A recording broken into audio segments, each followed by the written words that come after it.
श्री कृष्ण ने अर्जुन को 5000 वर्ष पूर्व जो गीता के उपदेश दिए थे, उनका पालन करके आज तक कितने ही प्रसिद्ध व्यक्तियों ने अपने जीवन को सार्थक सफल बनाया है। गीता उपदेश मानव जाति के लिए सूर्य के समान है, जो अज्ञान रूपी अंधकार से मुक्ति दिलाता है। मानव जाति के लिए गीता के उपदेशों की उपयोगिता और सार्थकता सदा बनी रहेगी।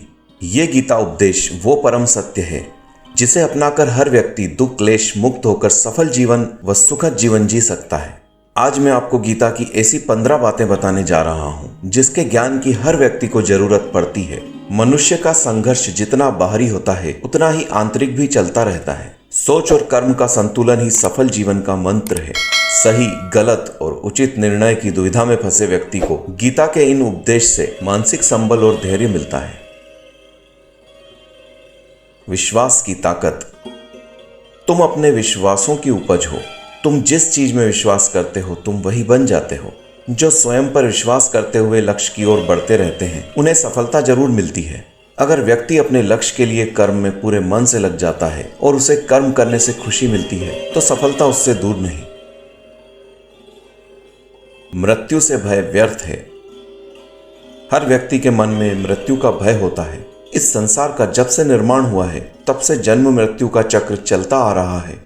यह प्रकृति का नियम है। इस सत्य को स्वीकार करके भय मुक्त होकर आज में जीना चाहिए। किसी को भी आने वाले पल के बारे में कुछ नहीं पता होता, लेकिन इस संशय में भयभीत रहने से जीवन नहीं जिया जा सकता। कर्म का महत्व सबसे ज्यादा है। श्री कृष्ण अर्जुन से कहते हैं कि व्यक्ति कर्म करने के लिए ही पैदा हुआ है और बिना कर्म किए कोई नहीं रह सकता। फल की चिंता करना व्यर्थ है, क्योंकि इससे मनुष्य का मन काम से भटकने लगता है। किसी कर्म से सफलता नहीं मिलती तो क्या हुआ, असफलता भी ज्ञान के द्वार खोलती है। अगर बिना फल की चिंता किए कर्म करते रहोगे तो सफलता और मन की शांति जीवन भर तुम्हारा साथ नहीं छोड़ेगी। जो कर्म फल से विरक्त होकर कर्म करता जाता है, उसका आध्यात्मिक ज्ञान बढ़ता जाता है। हमेशा स्वार्थी होना गलत है। जो व्यक्ति हमेशा स्वार्थ प्रेरित होकर फल की चिंता करते हुए कर्म करते हैं और सिर्फ फल ही उन्हें कर्म करने के लिए प्रेरित करता है, ऐसे लोग दुखी और बेचैन रहते हैं, क्योंकि उनका दिमाग हमेशा इसी उलझन में फंसा रहता है कि उन्हें क्या फल मिलेगा। स्वार्थी व्यक्ति सुखी नहीं रह पाता और ऐसे व्यक्ति से कोई भी संबंध नहीं बनाना चाहता। इसलिए स्वार्थ से ऊपर उठें और दूसरों का हित भी सोचें। क्रोध नुकसानदायक है। क्रोध या गुस्सा करना व्यक्ति के दिमाग में उथल पुथल पैदा कर देता है। आवेश में विवेकहीन होकर कई बार व्यक्ति अपना ही नुकसान कर बैठता है और फिर अपनी ही मानसिक शांति को भंग करके खुद को कष्ट देता है। क्रोध की अग्नि में बुद्धि और तर्क नष्ट हो जाते हैं और व्यक्ति बिना विचार किए बस अपने अहम की तुष्टि करने वाले काम करता रहता है। गुस्सा व्यक्ति की विचार शक्ति को पंगु बना देता है और भ्रम पैदा करता है। मन को काबू में रखना जरूरी है। मन का स्वभाव है कि यह आसानी से भटक जाता है। अगर जीवन को सफलता की दिशा में ले जाना है तो मन को काबू में करना बहुत जरूरी है। श्री कृष्ण कहते हैं कि बार बार प्रयास करने से धीरे धीरे चंचल मन को वश में किया जा सकता है। मन को वश में करने से दिमाग की शक्ति केंद्रित होती है, जिससे कार्यों में सफलता मिलने लगती है। अगर मन को वश में नहीं करोगे तो ये आपका सबसे बड़ा शत्रु बन जाता है। भगवान में कोई छोटा बड़ा नहीं होता। इस संसार में ईश्वर कई रूपों में जाना जाता है। इनमें से कोई भी रूप छोटा या बड़ा नहीं है। परमात्मा का हर रूप समान है।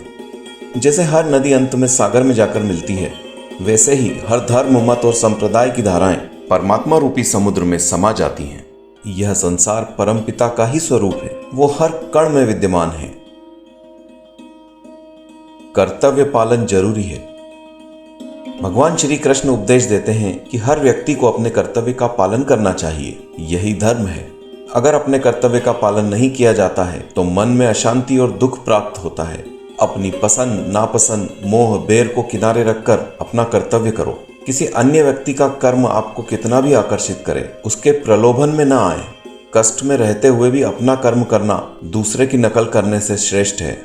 अपने कर्म और कर्तव्य का पालन ही जीवन का सही मार्ग है, क्योंकि कर्म करना अकर्मण्यता से हमेशा बेहतर है। कर्तव्य में दोष देखकर पीछे न हटें, क्योंकि हर कर्म में कोई न कोई छोटा बड़ा दोष हो सकता है। जैसे अग्नि के साथ धुआं भी होता है। सदैव कर्म करो। कर्म करने से पहले विचार करो, लेकिन बहुत ज्यादा विश्लेषण मत करो। अधिक विश्लेषण संशय और अकर्मण्यता पैदा करता है। ध्यान से ही परमात्मा को अनुभव किया जा सकता है। श्री कृष्ण कहते हैं कि शारीरिक कर्म से ज्ञान का मार्ग उच्च है और ज्ञान मार्ग से भी ऊपर ध्यान मार्ग है। ध्यान मार्ग पर बढ़ने से ईश्वर को अनुभव किया जा सकता है। जो व्यक्ति मन और इंद्रियों को शांत करके पूर्ण विश्वास से अपना ध्यान भगवान में लगाता है, उसे ईश्वर का ज्ञान और अस्तित्व अवश्य अनुभव होता है। जो हर जगह हर जीव मनुष्य में ईश्वर को देखता है, सबके हित में लगा रहता है, उस पर परमपिता अवश्य कृपा करते हैं। ज्ञान मार्ग हो या भक्ति मार्ग, समर्पण, प्रेम, विश्वास ही आपको ईश्वर के प्रकाश की ओर ले जाता है। भगवान की पूजा बहुत से लोग करते हैं, लेकिन उनको शांति क्यों नहीं मिलती? क्योंकि भगवान आपके मन में निवास करता है। उसे पता है कि आपका भाव क्या है। शंका से खुशी नहीं मिलती। श्री कृष्ण गीता में कहते हैं कि संशय करने वाले का विनाश हो जाता है, इसलिए संदेह करने से बचें। अधिक संदेह करने से मन की शांति भंग हो जाती है और व्यक्ति भ्रमित होकर अपने संबंधों को नष्ट कर डालता है। जिसे शक करने की आदत पड़ जाती है, उसे इस लोक या परलोक में भी शांति नहीं मिलती। सत्य की खोज ठीक है, लेकिन बिना सच जाने कल्पनावश होकर संदेह करने का अंत दुख, क्लेश, पश्चाताप के रूप में होता है। अति सर्वत्र वर्जियेत। जीवन में संतुलन बहुत जरूरी है। किसी भी चीज की अति करना अच्छा नहीं है। जैसे सुख आने पर प्रमाद करना और दुख आने पर निराशा में डूबे रहना, दोनों ही गलत है। असंतुलन जीवन की गति और दिशा को बाधित करता है, जिससे अनावश्यक कष्ट और दुखों का जन्म होता है। जिसके मन, विचार और कर्म में संतुलन है, उसे ज्ञान मिल जाता है और ज्ञान से ही सदा के लिए शांति, संतुष्टि मिलती है। सही कर्म से ही ज्ञान और मुक्ति संभव है। गीता के उपदेशों में कर्मयोग का सिद्धांत कहता है कि संसार से विरक्त होना ही मुक्ति का उपाय नहीं है। संसार में रहकर एक गृहस्थ अपने कर्मों का पालन करते हुए कर्म फल से विरक्त होकर मुक्ति प्राप्त कर सकता है। सही विचार और उचित कर्म भी आसक्ति को खत्म करने में सक्षम है। अच्छे कर्म कभी व्यर्थ नहीं जाते, चाहे ये दुनिया हो या परलोक। ज्ञान और कर्म एक हैं। एक अज्ञानी कर्म और ज्ञान को अलग अलग समझता है, लेकिन एक ज्ञानी जानता है कि दोनों एक ही हैं। लोग ज्ञान की बातें तो करते हैं, लेकिन उसका पालन नहीं करते। बिना पालन किए ज्ञान कोरा रह जाता है, ज्ञान का अनुभव नहीं होता। गीता में कहा गया है कि ज्ञान पढ़ने की नहीं बल्कि अनुभव करने की वस्तु है, और अनुभव बिना कर्म किए नहीं मिलता। इच्छा दुखों का मूल कारण है। इस संसार में जितनी भी चीजें सांसारिक सुख की श्रेणी में आती हैं, उनकी एक शुरुआत और एक अंत जरूर होता है।